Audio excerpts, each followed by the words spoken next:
আজকে আমি এমন একটা ইন্টারেস্টিং টপিকে আলোচনা করব যেটা কিনা ছেলেরা সহবাস করার সময় বা এমনি সময় যখন সে তার পার্টনারের সাথে থাকে তখন তার এটা মাথায় আসে, কিন্তু সে বুঝে উঠতে পারে না যে এই ব্যাপারে সে কার সাথে কথা বলবে বা কাকে জিজ্ঞাসা করবে।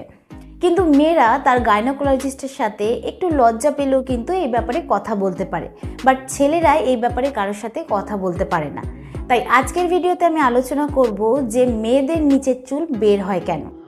নমস্কার, আমি মাধুরী দাস, হেলথ কনসালটেন্ট। তো চলুন শুরু করা যাক।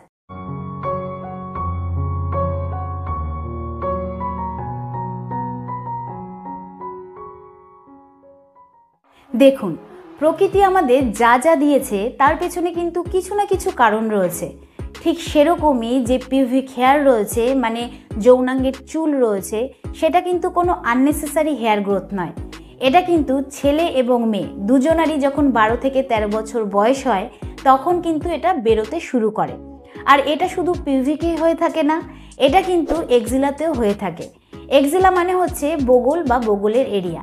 তো পিউবিক হেয়ার থাকার কিন্তু কিছু রিজন রয়েছে, যেরকম হচ্ছে আমাদের প্রাইভেট পার্টসে যে সিক্রেশন তৈরি হয় যেটাকে বলা হয় ফেরোমনস, এটা কিন্তু ছেলে এবং মেয়ে দুজনের মধ্যেই থাকে এবং যে পশু রয়েছে তাদের মধ্যেও কিন্তু থাকে। তো এটা কিন্তু এক ধরনের হরমোন যেটা কিনা একটা টিপিক্যাল স্মেল। তো এটার কাজ হচ্ছে যে মেয়েদেরকে ছেলেদের দিকে আকর্ষিত করা এবং ছেলেদেরকে মেয়েদের দিকে আকর্ষিত করা। তো এই যে নিচের চুল রয়েছে সেটা কিন্তু ছেলে এবং মেয়ে দুজনারই ফেরোমনসকে স্টিমুলেট করে, পার্টনারকে আকর্ষিত করে, ধুলো ময়লা, জার্মস, ইউরিন ইনফেকশন এগুলোর হাত থেকে রক্ষা করে এবং মহিলাদের যে প্রাইভেট পার্টস ওপেন থাকে মানে খোলা থাকে সেটাকেও কিন্তু প্রোটেক্ট করে। এবং সেখানকার স্কিনে অনেক সেবাসিয়াস গ্ল্যান্ড থাকে যেটা কিনা স্কিনকে তৈলাক্ত রাখতে সাহায্য করে এবং অনেক ঘাম হওয়ারও গ্ল্যান্ড থাকে, সেগুলোকেও কিন্তু প্রোটেক্ট করে থাকে। এছাড়া পার্টনারের থেকে সেক্সুয়াল ট্রান্সমিটেড ডিজিজ হওয়ার যে চান্স থাকে সেই চান্সটাকেও কিন্তু কম করে। তো নিচের চুল বের হওয়ার এটাই মানে যে আপনার জেনাইটাল এরিয়া মানে যৌনাঙ্গের এরিয়া কিন্তু বিকশিত হয়ে গেছে। অনেকের এরকম ধারণা যে নিচের চুল কেটে ফেললে সেক্স ভালো হয়, এরকম কিন্তু একদমই নয়।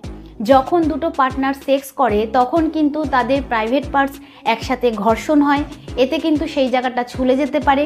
তাই স্কিনের মাঝখানে মানে দুটো স্কিনের মাঝখানে যদি চুলের লেয়ার থাকে তাহলে কিন্তু এই ঘর্ষণ কম হয়, এমনকি হাঁটা চলার ক্ষেত্রে যে ঘর্ষণ তৈরি হয় সেটাও কিন্তু কম করে। তো একটা রিসার্চ করা হয়েছিল যার মধ্যে দেখা গেছে 85.3% মহিলারা কিন্তু নিচের চুল পরিষ্কার রাখতে পছন্দ করে, বাট ছেলেদের মধ্যে এই সংখ্যাটা কম।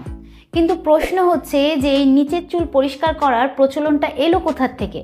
তো দেখুন, নিচের চুল পরিষ্কার রাখার প্রচলন কিন্তু নতুন নয়, এটা কিন্তু বহু বছর আগের। আর অনেকের ধারণা যে এটা এসেছে ফ্যাশন থেকে। তো যেরকমভাবে ধীরে ধীরে বিকিনি, সুইমিং স্যুটের প্রচলন বাড়তে থাকে, ঠিক সেরকমভাবেই কিন্তু মহিলাদের নিচের চুল ধীরে ধীরে ভ্যানিশ হতে থাকে। আর এটা নায়িকাদের স্কিন এবং পর্ন ভিডিও মেয়েদের স্কিন দেখে এই ইচ্ছেটা মেয়েদের মনে আরও বেশি করে জাগতে শুরু করে। এরকম অবস্থাতে 1987 সালে মার্কেটে ব্রাজিলিয়ান ওয়্যাক্স আসে, যেটাকে বিকিনি ওয়্যাক্সও বলা হয়। এটা কিন্তু মহিলাদের খুব পছন্দ হয়, যার কারণে অনেক পার্লারই এর সার্ভিস দিতে শুরু করে।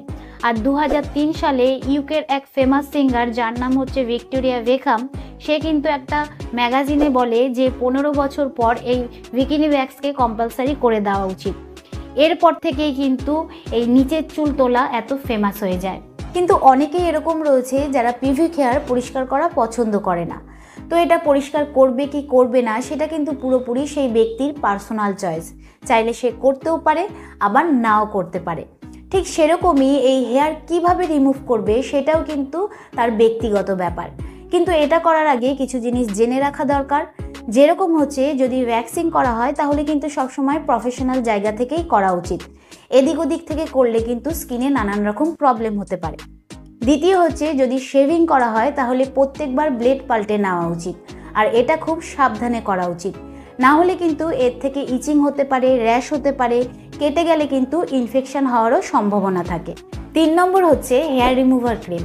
হেয়ার রিমুভার ক্রিম লাগানোর ফলে কিন্তু স্কিনে নানান রকম প্রবলেম দেখা দিতে পারে, যেরকম এর থেকে অ্যালার্জি হতে পারে, স্কিনে জ্বালা করতে পারে, আবার এগুলো লাগানোর ফলে অনেক সময় স্কিন কালো হয়ে যায়, তাই এগুলো না লাগানোই ভালো। এবং 4 নম্বর হচ্ছে সব থেকে ভালো পদ্ধতি ট্রিমিং। একটা ছোট কাঁচি দিয়ে যদি চুলগুলোকে ছোট ছোট করে কেটে রাখা হয় তাহলে কিন্তু এর থেকে ইনফেকশনের ভয় থাকে না এবং কেটে যাওয়ারও ভয় থাকে না।